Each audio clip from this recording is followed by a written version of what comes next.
মুখং করোতি বাচালং পঙ্গুং লঙ্ঘয়তে গিরিং যৎকৃপাতমহং বন্দে পরমানন্দ মাধবম। ওম তৎসৎ, ওম তৎসৎ, ওম তৎসৎ। ওম নমো ভগবতে বাসুদেবায়। ওম নমো ভগবতে বাসুদেবায়। ওম নমো ভগবতে বাসুদেবায়। হরে কৃষ্ণ। সুধী ভক্ত সজ্জন, প্রিয় শুভানুধ্যায়ী, আমার শ্রদ্ধেয় ভিউয়ার্সবৃন্দ, যারা এই মুহূর্তে আমার সঙ্গে ফেসবুক লাইভে যুক্ত হচ্ছেন, প্রত্যেকের প্রতি রইল আমার কৃতজ্ঞতা। করোনা নামক মহামারীতে যখন বিশ্ব বিপর্যস্ত, সেই পরিস্থিতিতে পরম করুণাময়, পরম দয়ালু আমাদের সৃষ্টিকর্তা পরমেশ্বর ভগবানের কৃপা লাভের উদ্দেশ্যে, জগৎ কল্যাণে, জগৎ জীবের কল্যাণ কামনায় ধারাবাহিকভাবে পূর্ণময় তিথি একাদশী তিথিতে শ্রীমদ্ ভগবদ্ গীতা আলোচনা শুরু করেছিলাম। একটি দুইটি পর্ব করতে করতে আজকে আমরা অষ্টম পর্বে, অর্থাৎ শ্রীমদ্ ভগবদ্গীতার অষ্টম অধ্যায়ে এসে উপস্থিত হয়েছি। আমরা জানি, ভগবানের কৃপা লাভ করতে হলে ভগবানের প্রিয় যে কাজ বা কর্ম, যে কাজগুলো করলে ভগবান খুশি হন, সেই কাজগুলো যদি আমরা করতে পারি তাহলে ভগবান খুশি হবেন। ভগবানের খুশি অর্জন করতে পারলে, ভগবানের প্রীতি অর্জন করতে পারলে আমাদের প্রার্থিত বিষয় আমরা ভগবানের কাছ থেকে চেয়ে নিতে পারি। এই মনোবাঞ্ছায় যে ভগবত প্রীতি কামনার মাধ্যমে জগৎ জীবের কল্যাণ কামনা করে ধারাবাহিকভাবে পূর্ণময় তিথি একাদশী তিথিতে শ্রীমদ্ ভগবদ্ গীতারূপ অমৃত আস্বাদনের প্রয়াসে প্রতি একাদশীতে একাদশীর রাত্রিতে 8টা থেকে 9টা 1 ঘন্টা সময় এই পারমার্থিক ভগবৎ কৃপা পাওয়ার জন্য এবং বিশ্ব মানবের কল্যাণ কামনায় এই মহতী উদ্যোগটি গ্রহণ করেছি। আমরা আজকে অষ্টম পর্বে যুক্ত হয়েছি। ভগবানের মুখনিসৃত বাণী শ্রীমদ্ ভগবদ্ গীতা নিয়ে আলোচনা করব, গীতার কথামৃত আস্বাদন করব, গীতার কথা শুনব, অর্থাৎ ভগবানের কথা শুনব। আমরা জানি, দাপরের শেষ লগ্নে কুরুক্ষেত্রের যুদ্ধের ময়দানে ভগবান অর্জুনকে উপলক্ষ করে এই কলিহত জীবের উদ্ধারের জন্য, কলির জীবের উদ্ধারের জন্য, মুক্তির জন্য এই অমৃত সুধাময় গীতা প্রচার করেছেন। আমরা ভগবৎ প্রণীতম, ভগবৎ মুখনিসৃত শ্রীমদ্ ভগবদ্গীতার কথা আস্বাদন করার প্রয়াসে এই লাইভে যুক্ত হয়েছি। এই মুহূর্তে আমার সঙ্গে যারা লাইভে যুক্ত হয়েছেন, প্রত্যেকের কাছে আমার সনির্বন্ধ অনুরোধ, আপনারা এই লাইভটি শেয়ার করবেন, যাতে গীতার কথা, ভগবৎ কথা আরও অনেকে শোনার সুযোগ পায়। আমরা জানি এটি অত্যন্ত দুর্লভ। এই কথামৃত মানব জীবনে শোনার সুযোগ পাওয়াটাও পরম ভাগ্যের বিষয়। আমরা এই সুযোগটি লাভ করার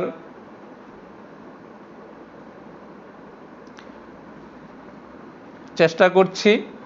কাজে আমাদের সঙ্গে আরও অনেকেই যেন এই সুযোগটি লাভ করতে পারে, এই ইচ্ছাটুকু আমিও করছি। আপনাদের প্রতি অনুরোধ রাখছি, আপনারা আমার এই গীতা আলোচনাটুকু আরও অধিক পরিমাণ সুধী ভক্ত সজ্জন যারা আছে তারা যেন শুনতে পারে, সেই শোনার সুযোগটি যেন লাভ হয়, তাই শেয়ার করে দেবেন। আমরা গীতার কথার মাধ্যমে, গীতার উপলব্ধির মাধ্যমে আমরা যেটি জানি যে মানুষের করণীয় কি করতে হবে, আমরা কোথা থেকে এসেছি, কোথায় যাব, কি আমাদের সেই উদ্দেশ্য, সেই বিস্তারিত বিষয় আমরা গীতার থেকে জানতে পারি। গীতার মাধ্যমে আমরা সেটি শোনার সুযোগ পেয়ে থাকি। তো যাই হোক, আমরা আমাদের ধারাবাহিক আলোচনার আজকে শ্রীমদ্ ভগবদ্গীতার ৮ম অধ্যায় অক্ষর ব্রহ্মযোগ, এই অক্ষর ব্রহ্মযোগ থেকে আমরা আজকে গীতার কথা আস্বাদন করব, গীতামৃত গ্রহণ করব। এটি আস্বাদন শুরু করার পূর্বেই আমি আমার লাইভটি আমার দু একটি গ্রুপে শেয়ার করে নিচ্ছি। আপনারাও আপনাদের টাইমলাইনে এটি শেয়ার করবেন।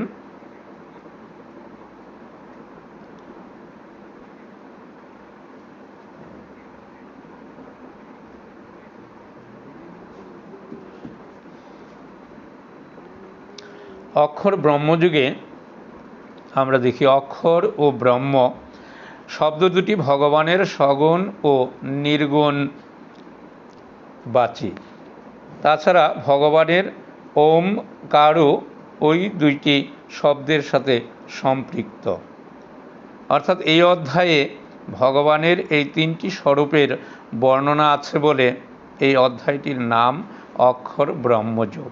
অর্থাৎ অক্ষর, ব্রহ্ম এবং ওম, এই শব্দ তিনটি হচ্ছে ভগবানের প্রণব নাম, ভগবানের প্রণব শব্দ।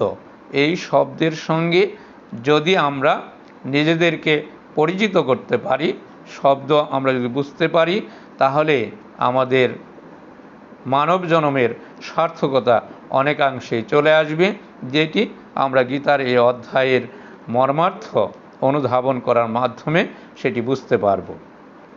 প্রিয় সুধী সজ্জন, আমরা ধারাবাহিক পর্বের শ্রীমদ্ ভগবদ্গীতার ৮ম অধ্যায় তার প্রথম যে শ্লোকটি আমরা দেখি, এই অধ্যায়টি ২৮টি শ্লোকের অধ্যায়। ২৮টি শ্লোকের মধ্যে এই অক্ষর ব্রহ্মযুগে ২৮টি শ্লোক রয়েছে, যার মধ্যে 2টি শ্লোক রয়েছে অর্জুনের এবং ২৬টি শ্লোক রয়েছে ভগবান শ্রীকৃষ্ণের। আমরা এই ২৮টি শ্লোক এবং তার অর্থ শ্রবণ করব এবং গীতার এই শ্লোকগুলোর মধ্য দিয়ে কি বলা হয়েছে, ভগবান শ্রীকৃষ্ণ কি বলতে চেয়েছেন, সেগুলো আমরা জানব। জেনে এই অপ্রাকৃত সময়ে অর্থাৎ পূর্ণময় তিথিতে, হরিবাসরের রাত্রিতে আমরা ভগবত কথা শুনে নিজেদের এই মানব জন্মটাকে ধন্য করব। হরে কৃষ্ণ। শ্রীমদ্ ভগবদ্গীতা ৮ম অধ্যায় অক্ষর ব্রহ্মযোগ। অর্জুন উবাচ কিম তদ ব্রহ্ম কিম অধ্যাত্মং কিম কর্ম পুরুষোত্তম অধিভূতং চ কিম প্রুক্তম অধিদৈবম কিম উচ্যতে। অধিযজ্ঞ কথঙ্ক অত্র দেহে অস্মিং মধুসূদন প্রয়াণকালে চ কথম জ্ঞেয় অসি নিয়ত আত্মভি। অর্থাৎ অর্জুন বললেন, হে পুরুষোত্তম, সেই ব্রহ্ম কি, অধ্যাত্ম কি, অধিভূত কাকে বলে, আর অধিদৈবই বা কাকে বলে?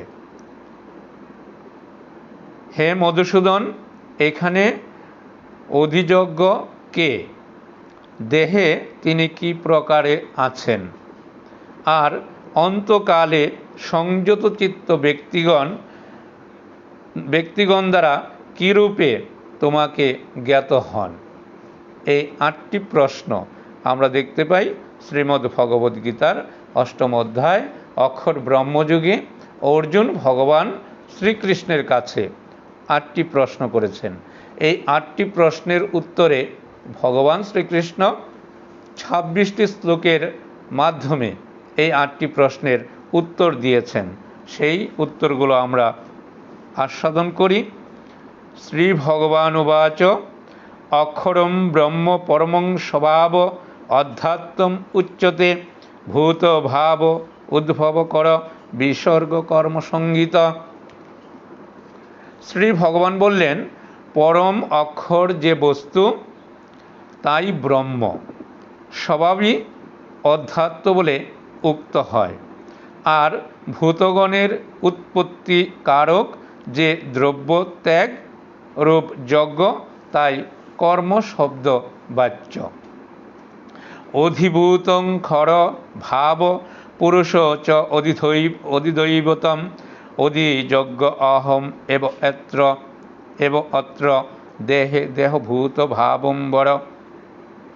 হে দেহধারীদের মধ্যে শ্রেষ্ঠ অর্জুন, উৎপত্তি বিনাশশীল সকল পদার্থ অধিভূত, পুরুষই অধিদৈব, আর এই দেহে আমি বাসুদেবী অন্তর্যামী রূপে অধিষ্ঠিত অধিযজ্ঞ। অর্থাৎ ভগবান শ্রীকৃষ্ণ অর্জুনকে বলছেন, এই জাগতিক বিনাশশীল যা উৎপত্তির পদার্থ সব কিছুকেই বলা হয়েছে অধিদৈব। আর এই পুরুষই হচ্ছেন অধিভূত, সমস্ত পদার্থই অধিভূত, এবং সেই যে পুরুষটি তিনি হচ্ছেন অধিদৈব। আর যিনি এই পুরুষটিকে অর্থাৎ আমাদের এই দেহটাকে পরিচালনা করছেন তিনি হচ্ছেন অধিযজ্ঞ। অর্থাৎ এই দেহে অধিভূত, অধিদৈব এবং অধিযজ্ঞ 3টি বিষয় আমরা এখানে দেখতে পাচ্ছি। এই দেহটি হচ্ছে, বলছেন, এই দেহের যত পদার্থ আছে, সৃষ্টির যত পদার্থ আছে যা বিনাশশীল, যা অবিনশ্বর নয়, এই বিনাশশীল পদার্থই হচ্ছে অধিভূত। আর এই সম্পূর্ণ দেহটি পদার্থের দ্বারা গঠিত যে দেহ, সেটি হচ্ছে অধিদৈব। আর এই দেহে আমি অর্থাৎ বাসুদেবী হচ্ছেন অধিযজ্ঞ। তিনি রয়েছেন আমাদের মাঝে অধিযজ্ঞ রূপে, পরমাত্মা রূপে, যেটি আমরা শ্রীমদ্ ভগবদ্গীতার 2য় অধ্যায় সাংখ্যযুগে দেখে এসেছি, শ্রবণ করেছি আমাদের 2য় পর্বে, যেখানে ভগবান বলেছেন, আমি রয়েছি প্রত্যেকের মাঝে পরমাত্মা রূপে, যার ক্ষয় নেই, যার বিনাশ নেই, যার মৃত্যু নেই। সেই আত্মা কেমনভাবে আছেন? সে আত্মাটি রয়েছেন নিত্য সনাতন রূপে। সে আত্মা হচ্ছে এমন, নৈনং সিন্দন্তি শস্রাণি নৈনং দহতি পাবক ন চৈনং ক্লেদয়ন্তিপ ন শুষতি মারুত অছেদ্য অয়মদার্য অয়মক্লেদ্য অয়মশস্য এবুচ নিত্য সর্বগত স্থান অচল অয়ম সনাতন। আমি দেহের মাঝে সনাতন রূপে রয়েছি, যেই সনাতনের বিনাশ নেই। কোনো অস্ত্র সেই আমাকে ছেদন করতে পারে না, কাটতে পারে না, কোনো অস্ত্র দিয়ে ছেদন করা যায় না। সে আত্মাকে, পরমাত্মাকে বাতাসে শুকানো যায় না, জলে ভেজানো যায় না, আগুনে পোড়ানোও যায় না। তো সে অধিযজ্ঞ রূপে ভগবান রয়েছেন আমাদের মাঝে, আমাদের এই দেহে। তাই তো বলছেন, অন্তকালে চ মাম এব শরণমুক্ত কলেবরম য প্রয়াতি সমদ্ভাবং জাতি ন অস্তি অত্র সংশয়। যে পুরুষ অন্তিম কালেও আমাকে স্মরণ করতে করতে শরীর ত্যাগ করে, অর্থাৎ প্রয়াণ করে, হে আমার সাক্ষাৎ স্বরূপকেই, সে আমার সাক্ষাৎ স্বরূপকেই লাভ করে, এতে কোনো সংশয় বা সন্দেহ নাই। ভগবান শ্রীকৃষ্ণ বলছেন, যারা অন্তিমকালে অর্থাৎ মৃত্যুকালে যারা কৃষ্ণকে স্মরণ করে করে, ভগবানকে স্মরণ করে করে এই দেহ ত্যাগ করতে পারে, অর্থাৎ এই দেহের যাত্রা হয়, তার আর কোনো চিন্তা নেই, তারা সেই ভগবানকেই লাভ করতে সক্ষম হয়। এছাড়াও আমরা দেখি তারপরে শ্লোকটিতে ভগবান বলছেন, ইয়ং ইয়ং বাপি শরণং ভাবং তজন্তন্ত্রে কলেবরম য প্রয়াতি সমদ ভাবং জাতি নাস্তুত সংশয়। হরে কৃষ্ণ। ইয়ং ইয়ং বাপি শরণং ভাবং তজন্তন্ত্রে কলেবরম তং তমবৈতি কুন্তেয় সদা তদ ভাব ভাবিত। অর্থাৎ যারা অন্য চিন্তা করে, বিষয় চিন্তা করে বা জাগতিক চিন্তা করতে করতে এই দেহ পাত হয়, অর্থাৎ ইহ জগৎ থেকে প্রয়াণ করে, তারা যে ভাব নিয়ে মৃত্যুবরণ করে আবার সেই ভাব নিয়েই জন্মগ্রহণ করতে হয়। কারণ আমরা জানি গীতার 2য় অধ্যায়ে ভগবান শ্রীকৃষ্ণ বলছেন, জাতস্য হি ধ্রুবমৃত্যু ধ্রুবং জন্মমৃতস্য চ তস্মাদ পরিহার্য অর্থে ন তং শুচিত মহর্ষি। অর্থাৎ যে জন্মগ্রহণ করেছে তার মৃত্যু অবশ্যম্ভাবী, আর যে মৃত্যুবরণ করেছে যদি না নির্বাণ মুক্তি লাভ হয় অর্থাৎ মোক্ষ লাভ হয়, তাহলে তাকে আবারও জন্মগ্রহণ করতে হবে। এই কথাই এখানেও দেখতে পাচ্ছি। হে কুন্তিপুত্র অর্জুন, যে মানুষ অন্তকালে যে ভাব স্মরণ করতে করতে দেহত্যাগ করে, সে সর্বদা সেই ভাবেই তন্ময় চিত্ত থাকায় সেই ভাবকেই প্রাপ্ত হয়, অর্থাৎ আবার সেই ভাব নিয়েই জন্মগ্রহণ করে। তস্মাদ সর্বেষু কালেষু মাম অনুস্বরম যুদ্ধশ্চ ময়ি অর্পিত মনোবুদ্ধি মাম এইব এষ্যসি অসংশয়ম। অতএব হে অর্জুন, তুমি সকল সময়ে আমাকে স্মরণ করে আমাকে স্মরণ করো আর যুদ্ধ করো। এই প্রকারে আমাতে অর্পিত মন বুদ্ধি যুক্ত হয়ে তুমি নিঃসন্দেহে আমাকেই প্রাপ্ত হবে। অর্থাৎ তুমি তোমার স্বীয় কর্ম করো, অর্থাৎ তোমার স্বধর্মচিত যে কর্ম সেটি তুমি করো। আমরা দেখেছি ভগবান বলছেন, শ্রেয়ান স্বধর্ম বিগুণ পরধর্ম সংস্থিতাৎ স্বধর্মে নিধনং শ্রেয় পরধর্ম ভয়াবহ। ভগবান 4টি বর্ণ সৃষ্টি করেছেন। গীতায় যেটি বলেছেন ভগবান, চাতুর্বর্ণং ময়া সৃষ্টং গুণকর্ম বিভাগস। আমি গুণ এবং কর্ম অনুযায়ী মনুষ্যদের মধ্যে 4টি বর্ণ সৃষ্টি করেছি এবং 4 বর্ণের কর্ম বিভাজনও করে দিয়েছি। অর্থাৎ সে ব্রাহ্মণ, ক্ষত্রিয়, বৈশ্য, শূদ্র 4 বর্ণের সৃষ্টি করে ভগবান তাদের নিয়ত কর্ম দিয়ে দিয়েছেন। যেখানে অর্জুন আমরা জানি ক্ষত্রিয়ের যে ধর্মযুদ্ধ সম্মুখে উপস্থিত হলে, ন্যায় এবং অন্যায়ের যুদ্ধ যদি সম্মুখে উপস্থিত হয়, ন্যায়ের জন্য প্রয়োজনে জীবন বিসর্জন করবে, আত্মোৎসর্গ বলিদান করবে, তাতেও মঙ্গলই হয়। ভগবানও তাই এই কথাই বলছেন যে তুমি সকল সময়ে আমাকে স্মরণ করো, আমাকে স্মরণ করে তুমি যুদ্ধ করো। আর এই প্রকারে আমাতে অর্পিত মন বুদ্ধিযুক্ত হয়ে তুমি যদি যুদ্ধ করো, তাহলে নিঃসন্দেহে তুমি আমাকেই প্রাপ্ত হবে। অর্থাৎ ইহকালে আমি যেমন তোমার রথের সারথ্য গ্রহণ করে আছি, যেমন তোমার রথের সারথ্য গ্রহণ করে তোমার রক্ষক হয়ে আছি, তেমনি পরকালেও আমি আবার তোমার সহায় হব, তুমি আমাকেই প্রাপ্ত হবে, এতে কোনো সন্দেহ বা সংশয় নেই।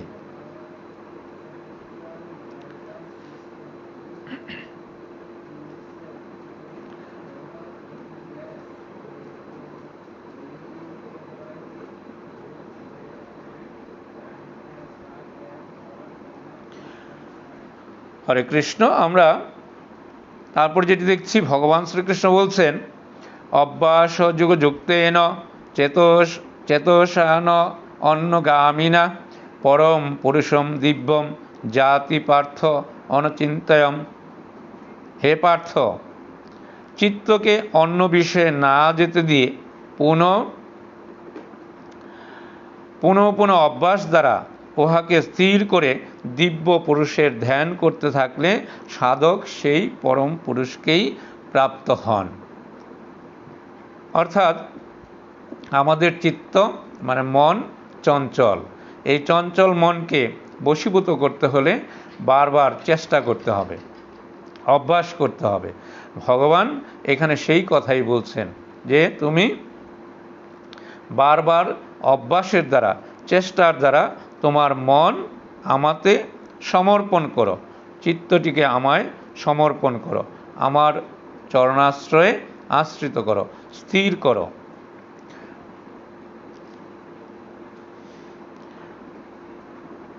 কাব্যিম পুরাণম অনুশাসিতরম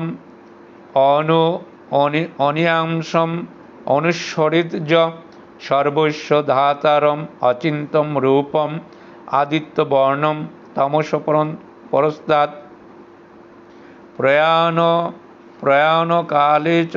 প্রয়াণকালে মনসা অচলেন ভক্তা যুক্ত যুগবলেন চ এব ব্রুব মধ্যে প্রাণায়াম আবেশ্য সম্যক। ভগবান বলছেন, সেই পরম পুরুষ সর্বজ্ঞ, অনাদি, সকলের নিয়ন্তা, সূক্ষ্ম থেকেও অতি সূক্ষ্ম, সকলের ধারণ পোষণকারী অচিন্ত স্বরূপ, সূর্যতুল্য নিত্য চেতন প্রকাশরূপ আর অবিদ্যার অতীত শুদ্ধ সচ্চিদানন্দময় পরমেশ্বর। অর্থাৎ ভগবান যেই পরম পুরুষের কথা বলছেন তিনি অনাদিরাদি, আমরা জানি অনাদিরাদি প্রাণ গোবিন্দ, যিনি সর্বকারণের পরম কারণ, যিনি সচ্চিদানন্দ বিগ্রহ, যাঁর চরণের শরণ নিলে এই মানব জনম ধন্য হয়। তো সেই পরম যে পুরুষ, অনাদি পুরুষ, তিনি সূক্ষ্ম থেকে সূক্ষ্মতর, কাজী তিনি সকলের ধারণ পালনকারী পোষণকারী, তিনি অচিন্ত স্বরূপ, সূর্যতুল্য। আমরা শ্রীমদ্ ভগবদ্গীতার 11 অধ্যায় বিশ্বরূপ দর্শন যুগের মাধ্যমে যেটি জানতে পেরেছি যে ভগবানের যে প্রভা, যে বিভু, সেটা অনন্ত কোটি। আকাশে যদি যুগবৎ সহস্র সূর্য উদিত হয়, যে প্রভা প্রকাশিত হবে তার সঙ্গে অনন্ত স্বরূপের প্রভার কিঞ্চিত মাত্র তুল্য হতে পারে। এখানেও আমরা এ কথাই দেখতে পাচ্ছি।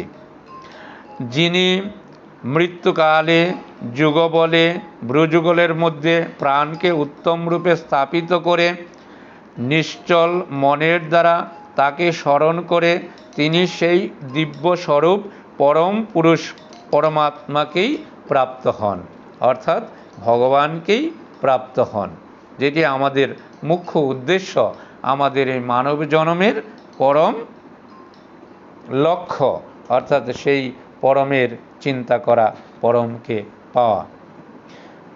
যৎ অক্ষরম বেদবিদ বদন্তি বিশন্তি যতয় বিতরাগা যৎ ইচ্ছন্ত ব্রহ্মচর্যম চরন্তি তদ তে পদম সংগ্রহেণ প্রবক্ষে। দেবজ্ঞ বিদ্বানগণ যে সচ্চিদানন্দগণ পরম পদকে অবিনাশী নামে অভিহিত করেন, আসক্তি রহিত যত্নশীল সন্ন্যাসী মহাত্মগণ যাতে প্রবেশ করেন এবং যে পরম পদকে পাবার ইচ্ছা করে ব্রহ্মচারীগণ ব্রহ্মচর্যে আচরণ করেন, সেই পরম পদটি তোমার কাছে সংক্ষেপে বলবো। কি দয়াময় প্রভু, তিনি দয়ার সাগর, তিনি করুণার সিন্ধু, তিনি করুণা করে অর্জুনকে উপলক্ষ করে এই জগৎ জীব আমাদের জন্য, কলির জীব আমাদের এই মুক্তির প্রয়াসে অমৃত সুধাময় গীতা জ্ঞান প্রদান করেছেন। তাই আমরা এখানে দেখতে পাচ্ছি ভগবান কৃপা করে সেই কথাই বলছেন যে ব্রহ্মচারীরা ব্রহ্মচর্য পালনের মাধ্যমে, যে আচরণের মাধ্যমে যেই পদটি পায় বা চেষ্টা করে, সন্ন্যাসীরা যেই চরণের চিন্তায় জগৎ সংসারের চিন্তা থেকে নিজেদেরকে মুক্ত করে সন্ন্যাসত্ব গ্রহণ করে, সেই পরম সম্বন্ধে ভগবান নিজেই এখানে সংক্ষিপ্তভাবে বলছেন। সর্বধারানি সংযম্য মনোহৃদি নিরুদ্ধশ্চ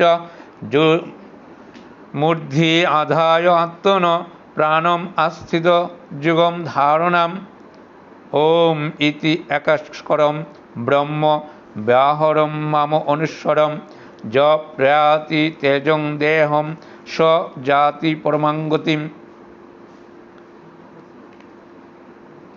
ভগবান বলছেন, সকল ইন্দ্রিয়ের দ্বার রুদ্ধ করে মনকে হৃদ্দেশে স্থির করে আর নিজের প্রাণকে মস্তকে স্থাপন করে পরমাত্ম সম্বন্ধীয় যোগ সাধনায় স্থিত হয়ে যে পুরুষ ওম এই এক অক্ষররূপ ব্রহ্মকে উচ্চারণ করতে করতে এবং অর্থস্বরূপ আমার নির্গুণ ব্রহ্মরূপকে চিন্তা করতে করতে শরীর ত্যাগ করেন, সেই পরম পুরুষ পরম গতিকে প্রাপ্ত হন। অর্থাৎ যারা বলেছেন ইন্দ্রিয়ের দ্বার রুদ্ধ করে, আমরা জানি আমাদের এই দেহটি পঞ্চ জ্ঞানেন্দ্রিয়, পঞ্চ কর্মেন্দ্রিয়, মন, বুদ্ধি, বিবেক দ্বারা তৈরি। এই ইন্দ্রিয়গুলোকে রুদ্ধ করে প্রাণায়ামের মাধ্যমে নিজের মাঝে একাক্ষর অর্থাৎ ওম ভগবানের যে প্রণব নাম, যে প্রণব অক্ষর, এটিকে চিন্তা করে হৃদয়ঙ্গম করে হৃদয়স্থিত করে ভগবানের চিন্তায় নিয়ত হয়ে যে এই দেহত্যাগ করে সে পরম গতি প্রাপ্ত হয়। অর্থাৎ তাকে আর এ জগতে জন্ম নিতে হয় না, তিনি পরম পিতার স্থানে পৌঁছে যেতে পারেন, যেখানে যাবার জন্যেই আমরা প্রতিনিয়ত এই সৎ কর্ম, সৎ চিন্তা এবং ভগবত ভক্তের সঙ্গ করা, গীতার সঙ্গ করা, ভাগবতীয় শাস্ত্র অধ্যয়ন করা বা এগুলো করার মধ্য দিয়েই আমরা যাতে ভগবানের কৃপা লাভ করতে পারি, এই জীবনটাকে যেন ধন্য করতে পারি, মানব জন্মের মুক্তির যে সুযোগটি পেয়েছি এই সুযোগকে যেন কাজে লাগাতে পারি, সেই উদ্দেশ্যটি নিয়েই আমাদের এই আস্বাদন। হে অর্জুন, যে পুরুষ আমাতে অনন্য চিত্ত হয়ে সদা সর্বদা আমাকেই স্মরণ করে সেই নিত্যযুক্ত যোগীর নিকট আমি সুলভ হই, অর্থাৎ সহজেই তিনি আমাকে প্রাপ্ত হন। কি বলছেন ভগবান? অনন্য চেতা সততম য মাম সরতি নিত্যস তস্য অহম সুলভ পার্থ নিত্যযুক্তস্য যোগিন। যে আমি যারা অনন্য চিত্তে আমার চিন্তায় নিয়োজিত, আমি তাদের কাছে অত্যন্ত সুলভ হই, অর্থাৎ সহজেই তারা আমাকে লাভ করতে পারে, আমাকে পায়। মাম উপেত্য পুনর্জন্ম দুঃখালয়ম অশাশ্বতম ন আপ্নুবন্তি মহাত্মান সংসিদ্ধিম পরমাঙ্গতা। পরম সিদ্ধিপ্রাপ্ত মহাত্মাগণ আমাকে প্রাপ্ত হয়ে দুঃখজনক এবং ক্ষণভঙ্গুর পুনর্জন্ম আর প্রাপ্ত হন না। হরে কৃষ্ণ, কেমন সুন্দর কথা গীতার মাধ্যমে ভগবান শ্রীকৃষ্ণ এ আমাদের জন্য অমৃত সুধা রেখেছেন। এটি আস্বাদনের মধ্য দিয়ে আমরা আমাদের এই জনমটাকে, দুর্লভ মানব জনমটাকে ধন্য করতে পারি। কারণ আমরা সনাতন ধর্মাবলম্বী, আমরা জন্মান্তরবাদে বিশ্বাসী। আমরা জানি লক্ষ লক্ষ জনম পরিভ্রমণ করে তারপর এই দুর্লভ মানব জনম পেয়েছি। শাস্ত্র বলছে ৮০ লক্ষ জনম পরিভ্রমণ করে এসেছি এই দুর্লভ মানব জনমে। এই মানব জনমটিও 4 লক্ষ বার পরিভ্রমণ করতে হবে, যেখানে এই যে একটি ভজনযোগ্য, পরিপূর্ণ, সুন্দর, স্বয়ংসম্পূর্ণ জনম পেয়েছি, এটি হঠাৎ করে পাইনি। হয়তো মানব জনমের শুরুতে আরও অনেকগুলো জনম পেরিয়ে এসেছি বিভিন্নভাবে, সেই সমস্ত পার করে এবার একটি পরিপূর্ণ, স্বয়ংসম্পূর্ণ মানব দেহ লাভ করেছি। যেই মানব দেহ লাভ করার মাধ্যমে, ভজনযোগ্য মানব দেহ পাওয়ার মাধ্যমে যদি আমরা আমাদের এই মানবের করণীয় যে কাজ বা যে উদ্দেশ্য সেটিকে সফল না করি, সেই উদ্দেশ্যের দিকে নিজেদেরকে চেষ্টা না করি, নিয়োজিত না করি, তাহলে এই মানব জনমটা বৃথাই হবে, ব্যর্থ হয়ে যাবে এই মানব জনম। তাই ভগবান বলছেন, আমরা গীতার 8ম অধ্যায়ের মাধ্যমে যেটি দেখতে পাচ্ছি, 15তম 16তম শ্লোকে ভগবান বলছেন, আব্রহ্ম ভুবনাৎ লোকা পুনঃ আবর্তীর্ণ অর্জুন মাম উপেত্যতু কৌন্তেয় পুনর্জন্ম ন বিদ্যতে। হে অর্জুন, ব্রহ্মলোক পর্যন্ত সমস্ত লোক হইতে সকল লোক ফিরে এসে পুনরায় জন্মগ্রহণ করে। সেই যে বলেছি, জাতস্য হি ধ্রুবমৃত্যু ধ্রুবং জন্ম মৃতস্য চ। ভগবান এখানেও তাই বলছেন, আব্রহ্ম ভুবনাৎ লোকা, অর্থাৎ এই বিশ্ব ব্রহ্মাণ্ডে যে লোকেই যায় না কেন, সেই ইন্দ্রলোকে যাই, ধ্রুবলোকে যাই, বিষ্ণুলোকে যাই, ব্রহ্মলোকে যাই, শিবলোকে যাই, যেখানেই যাই না কেন, সেখান থেকে কর্মের পূর্ণ ফল যখন শেষ হয়ে যাবে, আবার ফিরে আসতে হবে এই জগতে, অর্থাৎ এই মর্তধামে। এখানে এসে আবার নিজেকে উদ্ধারের জন্য সচেষ্ট হতে হবে। কিন্তু ভগবান বলছেন যে ব্রহ্মলোক পর্যন্ত যারা যায়, আব্রহ্ম ভুবনাৎ লোকা, ব্রহ্মলোক পর্যন্ত সবাইকে ফিরে আসতে হয়। কিন্তু হে কুন্তিপুত্র, হে অর্জুন, আমাকে প্রাপ্ত হলে আর ফিরে আসতে হয় না। অর্থাৎ যারা আমাকে লাভ করবে, ভগবৎ চরণ আশ্রয়ে আশ্রিত হতে পারবে, নিজেকে ভগবৎ চরণের যোগ্য করে তুলতে পারবে, এবং মৃত্যুর পর যারা ভগবানকে লাভ করবে, তাদেরকে আর ফিরে আসতে হবে না। সহস্র যুগ পর্যন্তম অহ যৎ ব্রহ্মণবিদো রাত্রি যুগ সহস্র অস্তাম তে অহরাত্র বিদোজনা। ব্রহ্মার যা একদিন মনুষ্যের গণনায় তা 1000 চতুর্যুগ পর্যন্ত সীমাবদ্ধ।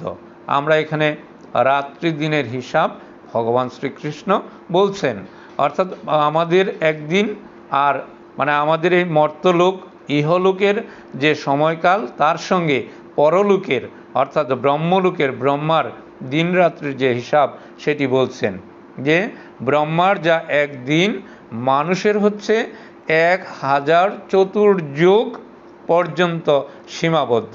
অর্থাৎ 1000 চতুর্যুগের যে বয়স, সেই বয়সের সমষ্টি হবে ব্রহ্মার একদিন, আবার 1000 চতুর্যুগ বয়সের সমান সময় হবে ব্রহ্মার এক রাত্রি।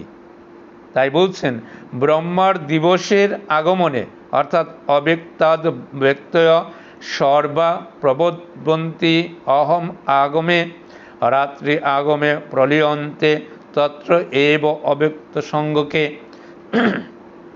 অর্থাৎ ব্রহ্মার দিবসের আগমনে অব্যক্ত হতে সকল ব্যক্ত পদার্থ উদ্ভূত হয়, অর্থাৎ সব কিছু সৃষ্টি হয়।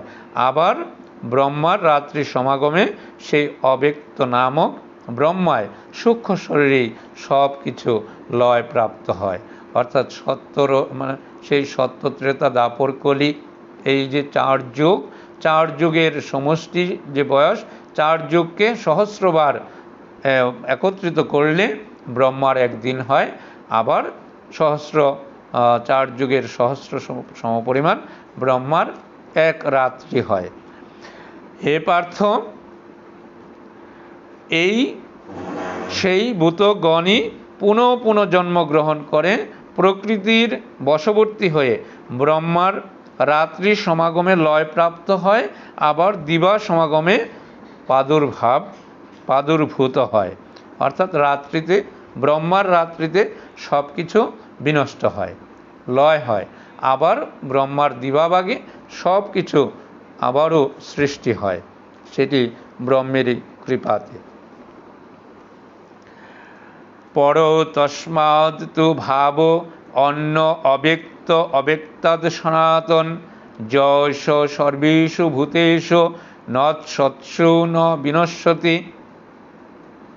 ভগবান বলছেন, কিন্তু সে অব্যক্ত থেকেও অতি শ্রেষ্ঠ বৈশিষ্ট্যপূর্ণ যে নিত্য অব্যক্ত পদার্থ আছে, সকল ভূতের বিনাশ হলেও সেই পরম দিব্য পুরুষ বিনষ্ট হন না। অর্থাৎ ভগবান, যিনি আমাদের সৃষ্টিকর্তা, যিনি আমাদের পালনকর্তা, যিনি আমাদের সংহারকর্তা, বলছেন তিনি কখনোই বিনষ্ট হন না। অর্থাৎ সেই অনাদিরাদি প্রাণ গোবিন্দ, যার সৃষ্টি নেই, যার ধ্বংস নেই, যার ক্ষয় নেই, তিনি সর্বত্রই বিরাজিত। সর্বং খলিদং ব্রহ্ম, ব্রহ্মময় সব কিছুই, তিনি রয়েছেন সব জায়গায় সর্বাবস্থায়। যারা সেই ব্রহ্মকে, সেই পরম ব্রহ্মকে যারা লাভ করতে পারে, তাদেরকে আর সেই ব্রহ্মার দিবাভাগে বা রাত্রিতে কখনোই বিনষ্টও হতে হয় না, আবার জন্মগ্রহণও করতে হয় না। অব্যক্ত অক্ষর ইতি উক্ত তম আহু পরমাম গতিম যম প্রাপ্য ন নিবর্তন্তে তদ্ধাম পরমম মম। যা অব্যক্ত অক্ষর নামে কথিত হয়, সেই অব্যক্ত ভাবকে শ্রেষ্ঠ গতি বলে, যাকে পেলে পুনরায় জন্ম লাভ করতে হয় না, তাই আমার পরম স্থান বা পরম স্বরূপ। পুরুষ স পরপার্থ ভক্তা লভ্য তু অনন্যয়া যস্য অন্তস্থানি ভূতানি যেন সর্বম ইদম ততম। হে পার্থ, সকল ভূতই যে পরমাত্মায় অন্তর্গত হয়ে আছে, আর যাহার দ্বারা এই সমস্ত জগৎ ব্যাপ্ত হয়ে আছে, সেই পরম পুরুষকে একমাত্র অনন্যা ভক্তি দ্বারাই লাভ করা যায়। অনন্যা ভক্তি দ্বারা, অর্থাৎ যুক্ত ভক্তির মাধ্যমে ভগবানকে লাভ করা যায়। ভগবান বলছেন, অনন্যাস চিন্তয়ন্তমাং যে জনা পর্যপাসতে তেষাং নিত্য অভিযুক্তানাং যুগক্ষেমং বহাম্যহম। আমরা শ্রীমদ্ ভগবদ্গীতার নবম অধ্যায়ে দেখতে পাই, যেখানে ভগবান বলছেন, যারা অনন্যস চিত্তে যুক্তভাবে আমার ভজনা করে, আমি সেই ভক্তের সমস্ত ভার নিজের কাঁধে বহন করে নেই। অর্থাৎ ইহকাল পরকাল উভয় কালই আমি দায়িত্ব নিয়ে নেই। যত্র কালে তু অনাবৃত্তিম আবৃত্তিম চ এব যোগিন প্রয়াতা জানতি তম কালম বক্ষামি ভরতর্ষভ।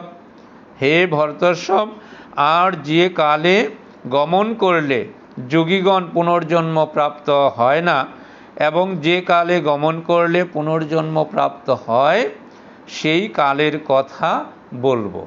অর্থাৎ সময়ের কথা, কালের কথা, কোন সময়ে মৃত্যুবরণ করলে আর জন্ম হবে না, আর কোন সময়ে মৃত্যুবরণ করলে আবার জন্মগ্রহণ করতে হবে, ভগবান সেই কথাই এখানে আমাদেরকে শোনাচ্ছেন। অগ্নির জ্যোতি অহ শুক্ল ষণ্মাসা উত্তরায়ণম তত্র প্রয়াতা গচ্ছন্তি ব্রহ্মবিদজনা। অর্থাৎ অগ্নির জ্যোতি দিন শুক্লপক্ষ উত্তরায়ণ, এই 6 মাস এই সময় মৃত্যু হলে ব্রহ্ম উপাসক যোগীগণ ব্রহ্মকে লাভ করেন, ব্রহ্মকে প্রাপ্ত হন। আর ধূমরাত্রি তথা কৃষ্ণ সন্মাসা দক্ষিণায়নম তত্র চন্দ্র সমম জ্যোতি যোগী প্রাপ্য নিবর্ততে। ধূম রাত্রি আর কৃষ্ণপক্ষ এবং দক্ষিণায়ন, এই 6 মাস, এই সময়ে কারো মৃত্যু হলে কর্মী পুরুষ চন্দ্রের জ্যোতিকে প্রাপ্ত হয়ে তথায় কর্মফল ভোগ করে পুনরায় সংসারে পুনরাবৃত্ত হন। অর্থাৎ কৃষ্ণপক্ষ, দক্ষিণায়ন, ধূম এবং রাত্রি, এই সময়ে কারো যদি মৃত্যু হয় তাহলে তারা আবার ইহজগতে আসবে। অর্থাৎ যতদিন পুণ্য থাকবে ততদিন তারা সেই কর্ম অনুযায়ী লোকে অবস্থান করবে, স্বর্গ দামে থাকবে। যখনই কর্ম শেষ হয়ে যাবে, কর্মফল, আবার এই জগতে ফিরে আসবে। ন এতে শ্রুতি পার্থ জাননযোগী মুহ্যতি কশ্চন তস্মাদ সর্বেষু কালেষু যুগযুক্ত ভব অর্জুন। হে অর্জুন, এই মার্গদ্বয় অবগত হয়ে কোনো যোগী পুরুষ মোহগ্রস্ত হন না। অতএব হে অর্জুন, তুমি সর্বদা অর্থাৎ সকল কালেই যোগযুক্ত হও। আমরা শ্রীমদ্ ভগবত গীতার মাধ্যমে যেটি জানি, এই যে গীতার কুরুক্ষেত্রের যুদ্ধের ময়দানে পরম পূজ্যপাদ বিশ্বদেব, যিনি দশম দিনের যুদ্ধে শরশয্যায় শায়িত হয়েছেন, আমরা জানি তিনি ছিল পিতার পিতৃবরে ইচ্ছা মৃত্যুপ্রাপ্ত। তিনি ইচ্ছা করলেই মৃত্যুবরণ করতে পারেন। যখন যুদ্ধে, দশম দিনের যুদ্ধে তিনি শরশয্যায় শায়িত হয়েছেন, বানাঘাতে, স্বরের আঘাতে শরীর ক্ষতবিক্ষত, তীব্র যন্ত্রণায় কাতরাচ্ছেন, কিন্তু তিনি মৃত্যুকে আলিঙ্গন করছেন না, মৃত্যুকে আহ্বান করছেন না। কারণ আমরা জানি তিনি যতক্ষণ পর্যন্ত মৃত্যুকে আহ্বান না করবেন, ইচ্ছা না করবেন, মৃত্যু প্রার্থনা না করবেন, তার মৃত্যু হবে না। কারণ এটি ছিল তার পিতৃবরে প্রাপ্ত সেই ইচ্ছামৃত্যু প্রাপ্ত বর, তিনি ইচ্ছামৃত্যু প্রাপ্ত হয়েছিলেন। তখন তিনি এই কষ্ট সহ্য করছেন, মৃত্যুকে আলিঙ্গন করছেন না, আহ্বান করছেন না। কি কারণ? আমরা যেটি জানতে পেরেছি সেটি হচ্ছে তখন ছিল দক্ষিণায়ন। আমরা জানি দক্ষিণায়নে মৃত্যু হলে আবার এই জগতে আসতে হবে। বিশ্বদেব হয়তো আর এই জাগতিক জীবনে এই জরা ব্যাধির জগৎ সংসারে দুঃখ দুর্দশাগ্রস্ত মায়ার জগতে তিনি আর আসতে চাননি, তাই তিনি উত্তরায়ণের অপেক্ষা করেছেন। আমরা জানি তিনি 58টি দিন শরশয্যায় এই তীব্র কষ্ট যন্ত্রণার মধ্যে শরশয্যায় শায়িত ছিলেন। 58 দিন অতিক্রম করে যখন উত্তরায়ণ এসেছে, আমরা সেই মহেন্দ্রক্ষণে তিনি বুঝতে পেরেছেন এখন আমার মৃত্যু হলে আমাকে আর আসতে হবে না। তখনই তিনি কৃষ্ণ চরণ স্মরণ করে কৃষ্ণ সাক্ষাতে ইহদামের মায়া ত্যাগ করেছেন। কারণ আমরা জানি ভগবান বলছেন, এই যে অন্তকালে চ মামেব শরণ মুক্তা কলেবরম জপ্রয়াতি সমদ ভাবং জাতি নাস্তি সংশয়। যারা অন্তিমকালে আমাকে একবার স্মরণ করতে পারে তাদের আর কোনো চিন্তা নেই, তারা আমার ধাম প্রাপ্ত হবে। কিন্তু আমাদের অন্তিমকালটি কখন সেইটি তো আমরা জানি না, যে অন্তিমকালকে আজকেই না আরও 50 বৎসর পর, 100 বৎসর পর, 10 বৎসর পর, সেইটি আমরা অবগত নই, আমরা অজ্ঞাত। তাই ভগবান বলছেন, যেহেতু আমরা অন্তিমকাল জানি না, আমাদের মানবের অন্তিমকাল হচ্ছে, শাস্ত্র বলছে প্রতিটি নিঃশ্বাসের পূর্বক্ষণই হচ্ছে আমাদের মৃত্যুর পূর্বক্ষণ, অর্থাৎ অন্তিমকাল। তাই প্রতিনিয়ত আমাদের উচিত ইষ্ট চিন্তা করা, কৃষ্ণ চিন্তা করা, নাম আস্বাদন করা, নাম গুণাগুণ কীর্তন করা, সৎসঙ্গ সাধুসঙ্গ করা, ভালো চিন্তা করা, মঙ্গল চিন্তা করা, সদাই সকলের মঙ্গল কামনা করা, তবেই তো এই মানব জন্মের সার্থকতা হবে। যখন মৃত্যুকাল এসে যাবে তখন হয়তো ভগবান এই সৎকর্মের দ্বারাই, সৎকর্মের জন্যই হয়তো তিনি কৃপা করে শেষ সময়ও তাঁর চরণের শরণ নেবার সুযোগ করে দেবেন। হয়তো সেই সুযোগটি পেয়ে যাব, ধন্য হবে মানব জনম। আর এটি হচ্ছে আমাদের প্রার্থিত একমাত্র চাওয়া, যে আমরা শেষ সময়ও যেন ভগবদ কথামৃত আস্বাদন করে কৃষ্ণচরণ শরণ নিয়ে ভগবানের নাম গুণাগুণ কীর্তন করে করে যেন জাগতিক জীবন থেকে মুক্ত হতে পারি। আর যদি এটি হতে পারি, সেই সুযোগ পেয়ে যাই, তবেই ধন্য হবে এই মানব জনম, সার্থক হবে এই মানব জনম। দুর্লভ মানব জনমের সার্থকতা তখনই পাওয়া যাবে, নতুবা ব্যর্থই হয়ে যাবে এই মানব জনম। ভগবান বলছেন, তাই তো, ন এতে শ্রুতি পার্থ জানন যোগী মুজ্জতি কশ্চন তস্মাদ সর্বেষু কালেষু যুগযুক্ত ভব অর্জুন। হে অর্জুন, এই মার্গদ্বয় অবগত হয়ে কোনো যোগী পুরুষ মোহগ্রস্ত হয় না। অর্থাৎ উত্তরায়ণ এবং দক্ষিণায়নের বিষয়টি অবগত হয়ে ভালোভাবে তারা কখনো আর সেই জাগতিক মোহে আবদ্ধ হয়ে পড়ে না। অতএব হে অর্জুন, তুমি সর্বদা অর্থাৎ সকল কালেই যোগ যুক্ত হও, যোগ যুক্ত হও, ভগবত চিন্তায় নিজেকে নিয়োজিত রাখো। এমন না শুধু আজকেই চিন্তা করলাম, এরপর ভুলে গেলাম, আবার 15 দিন পর চিন্তা করলাম, বলছে এমনটি নয়। সংকল্প নাও যে প্রতিনিয়ত আমরা ভগবত চিন্তায় নিজেদেরকে নিয়োজিত করে রাখব, এবং ভগবান অবশ্যই আমাদের সেই কৃপা করবেন। বেদেষু যজ্ঞেষু তপসু চ এব দানেষু যৎ পুণ্যফলম প্রদিষ্টম অতীতি তৎ সর্বম ইদম বিদিত্তা যোগী পরম স্নানং উপৈতি চ আদ্যম।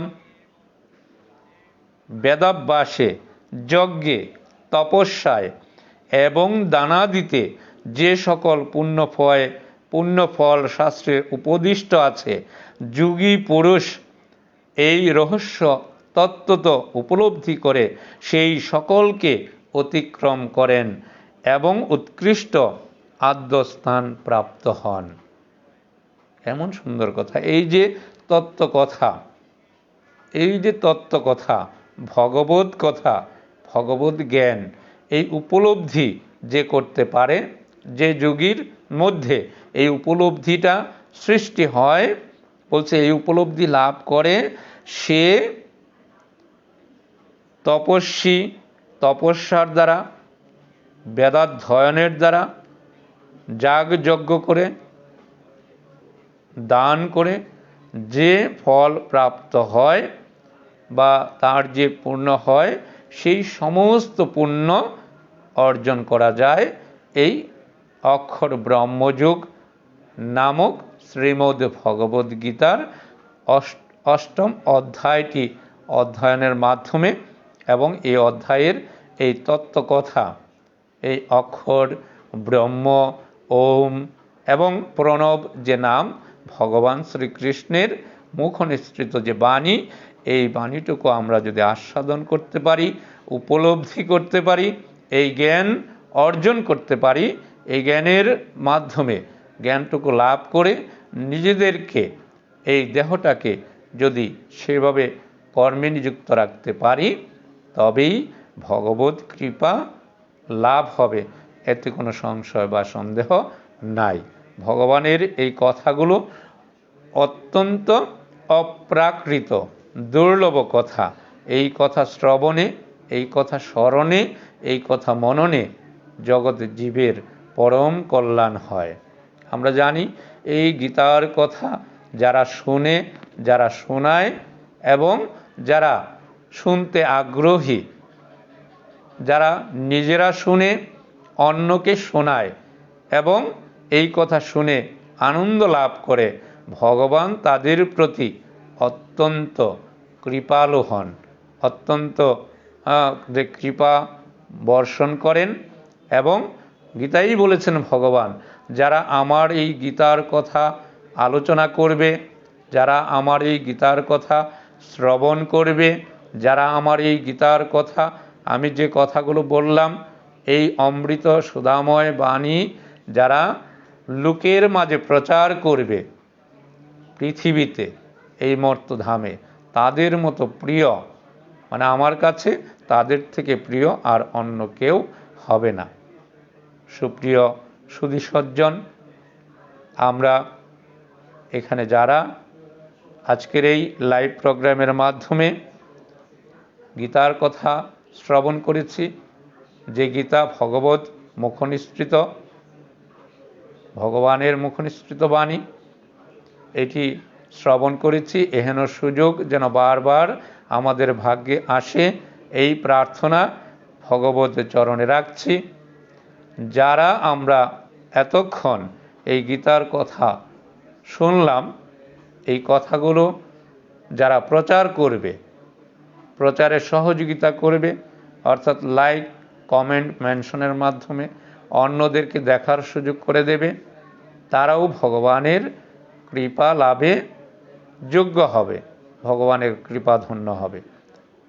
আমরা এই গীতা কথা আলোচনার মাধ্যমে এই অংশে সনাতন ধর্মাবলম্বীদের, আমাদের প্রত্যেকের ঘরে ঘরেই গীতা রয়েছে।